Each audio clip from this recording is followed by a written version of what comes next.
Good afternoon friends, कैसे हैं आप सभी के सभी। आई होप सभी हेल्दी हैं, कंसिस्टेंटली प्रिपेयर कर रहे हैं। तो यार आज तो ऑलरेडी बहुत सारे स्टूडेंट्स हैं जो S B I P O के लिए इंटरव्यू देने वाले हैं। मेरे जो स्टूडेंट्स हैं जो मुझसे पढ़े हुए हैं, 6-7 स्टूडेंट्स हैं। अब क्योंकि इवनिंग में मेरी एक बस है, मुझे आउट ऑफ स्टेशन जाना रहेगा। तो ये वीडियो मैंने सोचा कि अभी बना देता हूँ, क्योंकि ऑलरेडी मुझे टोटल 4 कैंडिडेट्स का एक्सपीरियंस मिल चुका है। तो इन चारों कैंडिडेट्स का क्या क्या सवाल पूछे गए, क्या बैकग्राउंड थे, किस तरह का रहा, सारी बातें हम डिटेल में करेंगे। ये जो वीडियो है इंटरव्यू वीडियोस प्लेलिस्ट में मिल जाएगा। साथ ही साथ ऑलिव बोर्ड की एक फ्री बुक है इंटरव्यू प्रिपरेशन के लिए, वो भी मैंने नीचे डिस्क्रिप्शन में दी है। ज़रूर कंप्लीट करनी है दोनों चीज़ें, प्लेलिस्ट भी, ऑलिव बोर्ड वाली फ्री बुक भी, इंटरव्यू वाली। ठीक है, चलिए स्टार्ट करते हैं। कैंडिडेट 1 से स्टार्ट करेंगे। अब जो इनिशियली इनसे इंट्रोडक्शन नहीं लिया गया, इनके ग्रेजुएशन में और अभी करंट में थोड़ा सा गैप था, तो गैप के रिगार्डिंग पूछा। तो इन्होंने एमबीए प्रिपरेशन का बताया, कैट के लिए प्रिपेयर कर रहे थे। कैट में स्कोर भी ठीक ठाक किया था, 96 परसेंटाइल 96.5 के अराउंड किया था। तो इनसे फिर पूछा गया कि आपने फिर ज्वाइन क्यों नहीं किया, इसका इन्होंने रीज़न बताया। फिर उसके बाद इनसे फिर मार्केटिंग से रिलेटेड कुछ सवाल पूछे। उन्होंने पूछा मार्केटिंग और सेलिंग में क्या डिफरेंस रहता है। देख रहे हैं आप, जैसा आपका आंसर होता है ना, जैसे मैंने पिछली वीडियो में बताया था, जिस तरह से आप आंसर देते हो ना, उसी डायरेक्शन में फिर इंटरव्यू जाना स्टार्ट हो जाता है। जो क्रॉस क्वेश्चंस रहते हैं ना, उसी से रिलेटेड रहते हैं। ठीक है, तो इनसे फिर मार्केटिंग से पूछा कि भाई मार्केटिंग सेलिंग में क्या डिफरेंस है, वो उन्होंने बता दिया। फिर इनसे पूछा गया कि एनपीए क्या होता है, तो एनपीए उन्होंने समझाया। ये भी पूछा कि गवर्नमेंट क्या स्टेप्स ले रहा है एनपीए को रिजॉल्व करने के लिए, वो उन्होंने डिटेल में बता दिया। टाइप्स ऑफ रिस्क पूछा, उन्होंने बता दिया। Steps taken to mitigate risk, ये भी इन्होंने बता दिया। देन इनके थोड़ा प्रोफाइल से सवाल, ये विदिशा नाम की सिटी है, वहाँ से बिलोंग करते हैं, तो उसके बारे में इनसे पूछा कि बताइए। एंशंट नेम पूछा कि आपकी सिटी का एंशंट नेम क्या है। एम्परर जिन्होंने रूल किया था विदिशा को, इससे भी पूछा गया। देन इनसे ये पूछा गया कि अगर आप बैंक मैनेजर बन जाते हैं तो आप क्या करेंगे, मतलब ऐसे क्या अलग स्टेप्स लेंगे इंप्रूव करने के लिए चीज़ों को। तो फिर इस पर इन्होंने एक डिटेल्ड आंसर दिया। देन इनसे पूछा गया कि अभी ये एस बी आई क्लर्क के तौर पे भी सेलेक्ट हुए हैं, और अभी अभी जो इनकी ज्वाइनिंग है कुछ ही टाइम में होने वाली है, कुछ ही समय में। तो इनसे पूछा कि आपकी ज्वाइनिंग कब है। देन इनसे पूछा कि एस बी आई की हिस्ट्री के बारे में पूछा, हिस्ट्री बताइए।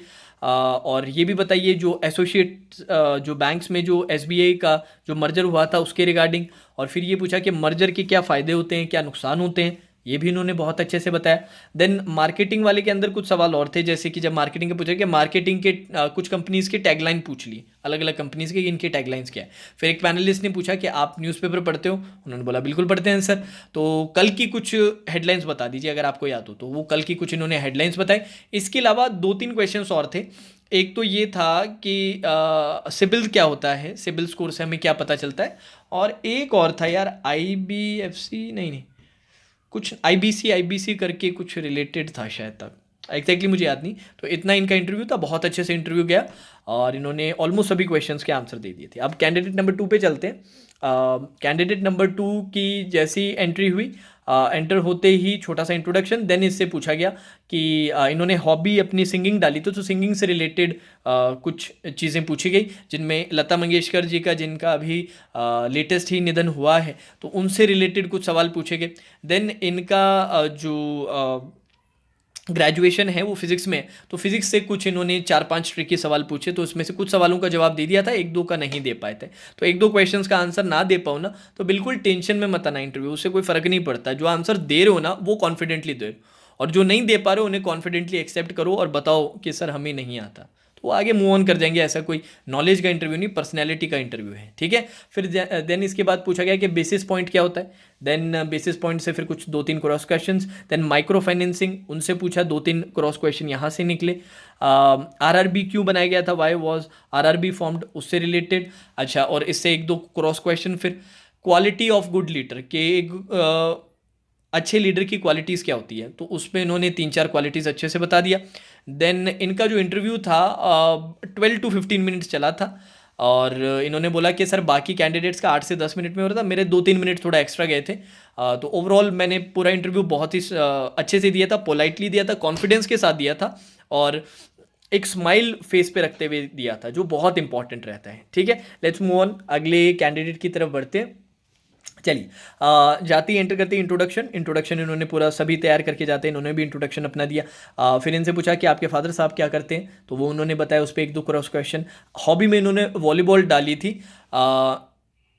तो वॉलीबॉल से रिलेटेड तीन चार बढ़िया क्वेश्चंस निकल गए। तो आप जो भी चीज़, वही मैं फिर से रिपीट करूंगा यार, आप जो आंसर्स तैयार करके रखते हो ना, वो एक रुख डिसाइड करता है, एक रास्ता डिसाइड करता है कि इंटरव्यू किस तरफ जाएगा। आपने जब वॉलीबॉल जब बताया, ऐसे मुंह उठा के कुछ भी नहीं लिखना है, उस पर आगे प्रिपरेशन भी होनी चाहिए कि हाँ भाई ये मैं इसलिए बता रहा हूँ क्योंकि असली में भी है, या तो जेन्युइन हो या फिर अपनी उसके बारे में नॉलेज अच्छी खासी हो। तो ये फिर इस पर तीन चार बढ़िया क्वेश्चन निकल गए और अच्छे से उन्होंने डिटेल में बता भी दिया कि वॉलीबॉल हॉबी है, वॉलीबॉल से रिलेटेड कई सवाल हो गए। देन इनसे पूछा कि जो योनो ऐप है एसबीआई का, इसके बारे में आप क्या जानते हैं, पूरा एक बार बताइए। फुल फॉर्म भी पूछ लिया, फुल फॉर्म भी बता दिया, क्या क्या फीचर्स हैं फीचर्स भी बता दिए, क्या क्या काम करता है ये भी सारे बता दी। फिर टैगलाइन भी पूछ लिया, टैगलाइन भी बता दी। देन एसबीआई से रिलेटेड कुछ सवाल कि करंट चेयरमैन कौन है ये बता दिया, लास्ट चेयरमैन कौन है ये बता दिया, फर्स्ट वुमेन चेयरमैन कौन है ये भी बता दिया। और बजट से फिर एक पैनलिस्ट ने पूछा था कि यार अभी बजट आया तो उसकी कुछ तीन हाइलाइट्स दे दो फटाफट से, तो उन तीन हाइलाइट्स को दे दिया और उससे एक दो क्रॉस क्वेश्चंस निकल गए जिनका भी आंसर उन्होंने दे दिया था। इंटरव्यू इनका ओवरऑल चला था 8 मिनट के अराउंड, और इन्होंने बोला कि सर बाकी कैंडिडेट्स का 5 से 7 मिनट के अराउंड चल रहा था, मेरा 1-2 मिनट थोड़ा ज़्यादा चला गया था। ठीक है, तो ओवरऑल इनका इंटरव्यू भी बहुत शानदार गया है।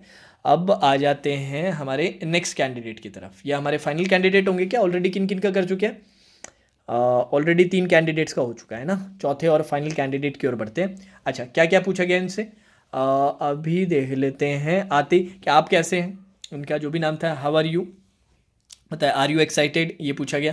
देन इन्होंने मेंशन कर रखा था क्योंकि अभी ये एज ए पीयू सेलेक्ट हुए हैं आरआरबी में, तो उसके लिए कॉन्ग्रेचुलेट किया गया। देन फिर इनसे पूछा कि यार हो चुके हो आप सेलेक्ट आरआरबी में, अपने स्टेट में ही हुए हो, तो फिर क्यों एसबीआई में आना, एसबीआई में तो वैसे भी इधर उधर कहीं भी भेज देंगे, आराम से मजे करना भाई एसबीआई ना हो। तो उसका पूरा आंसर उन्होंने अच्छे से तैयार किया था। अगर आप मेंशन कर रहे हैं आप कहीं और सेलेक्टेड है, मेंशन कर रहे हैं, तो उसके लिए प्रॉपर तरीके से प्रिपेयर रहने हैं, क्योंकि ज़रूर पूछेंगे। ऑब्वियस होता है ये कि यार आपका इसमें XYZ में ऑलरेडी सिलेक्शन हो चुका है, तो अब हमारी कंपनी में आके क्या मिलेगा आपको। तो ये पूरी प्रिपरेशन अच्छे से करके जानी है, ठीक है, वहाँ जाके ब्लैंक नहीं होना है। अच्छा, फिर एसबीआई से रिलेटेड कुछ 2-3 क्रॉस क्वेश्चन थे, एसबीआई की हिस्ट्री के बारे में, एसबीआई के परफॉर्मेंस के बारे में, ये सारी चीज़ें। देन इनसे पूछा गया कि मार्केट शेयर क्या है, और फिर इनसे पूछा गया what is market capitalisation, then इनसे पूछा गया व्हाट इज़ एमपी, देन इनसे पूछा गया व्हाट इज़ इन्फ्लेशन, देन इनसे पूछा गया tools of MP. Then elaborate करने के लिए बोला था कुछ टर्म्स को, bank rate, repo rate, reverse repo rate, MSF, ठीक है, जो स्टैंडर्ड रहती है। व्हाट इज सीआरआर पूछा गया, व्हाट इज एसएलआर पूछा गया, और जो अभी करंट बजट आया था इसके बारे में आप क्या जानते हैं, तो इसके कुछ 3-4 बढ़िया पॉइंट्स बता दिए उन्होंने। देन इनसे पूछा गया 5 important steps you would take in your branch after your selection, 5 ऐसे स्टेप्स बताओ अपनी ब्रांच को इंप्रूव करने के लिए, उसका बिजनेस इंप्रूव करने के लिए क्या 5 स्टेप्स आप लेंगे। तो ये थोड़ा सा आप तैयार करके जाना चीज़ों को। अच्छा, और क्या था, what do you know about EASE 4.0, इसका आंसर वो नहीं दे पाए थे। What is sovereign green bonds, शायद इसका भी आंसर वो नहीं दे पाए थे। And what is NITI Aayog, इसका बता दिया था। Current chairperson of NITI Aayog, ये भी इन्होंने बता दिया। तो 2 क्वेश्चन का आंसर ये नहीं दे पाए थे, एक तो ईज 4.0 और सॉवरेन ग्रीन बॉन्ड्स, इसके बारे में नहीं बता पाए थे। बाकी सभी का आंसर बहुत अच्छे से दे दिया था, क्रॉस क्वेश्चन का भी अच्छे से दे दिया था। कुल मिला के बहुत ही शानदार इंटरव्यू चला था इनका भी, और इसी के साथ इनका इंटरव्यू भी कंक्लूडेड। तो ये 4 स्टूडेंट्स हैं जिन्होंने आज ही इंटरव्यू दिया, अभी सुबह के टाइम पे ही था, और शाम को मेरे को समय नहीं मिल पाएगा, इसलिए मैंने जल्दी से सारे बच्चों को मैसेज किया और 4 बच्चों ने रिस्पॉन्ड किया, और आपको मैंने इनका इंटरव्यू एक्सपीरियंस शेयर कर दिया। अब ये वीडियो आपको मिलेगा कहाँ पर, इंटरव्यू वीडियोस प्लेलिस्ट में। ऑल्दो अब मैं आउट ऑफ स्टेशन रहूँगा, फिर भी मैं कोशिश करूँगा डेली बेसिस पे इंटरव्यू वाली वीडियोस डालता रहूँ, ठीक है। तो ज़रूर फॉलो करते रहिएगा। चैनल को सब्सक्राइब नहीं किया, सब्सक्राइब करके रखो यार। सेशन पसंद आए लाइक करो। अब 2 सजेशन मेरी तरफ से, एक तो इंटरव्यू वीडियो प्लेलिस्ट का, दूसरा आपका रहेगा ऑलिव बोर्ड की जो ई बुक है इंटरव्यू प्रिपरेशन के लिए। आगे बहुत सारे बच्चे IBPS PO का भी इंटरव्यू देंगे, सिर्फ SBI पे तो थोड़ा सा खत्म होगा, तो IBPS PO का भी जो इंटरव्यू प्रिपरेशन कर रहे हैं उनके लिए भी ये जो वीडियोस हैं, ये सेशन है बहुत इंपॉर्टेंट है, और वो प्लेलिस्ट तो बहुत ही ज़्यादा। तो वो प्लेलिस्ट पूरी कंप्लीट करनी है। ऑलिव बोर्ड वाली जो फ्री इंटरव्यू प्रिपरेशन की बुक है ज़रूर कंप्लीट करनी है। ये दोनों चीज़ें कंप्लीट कर लेना, बढ़िया प्रिपरेशन हो जाएगी। Now that's all for today session, take care.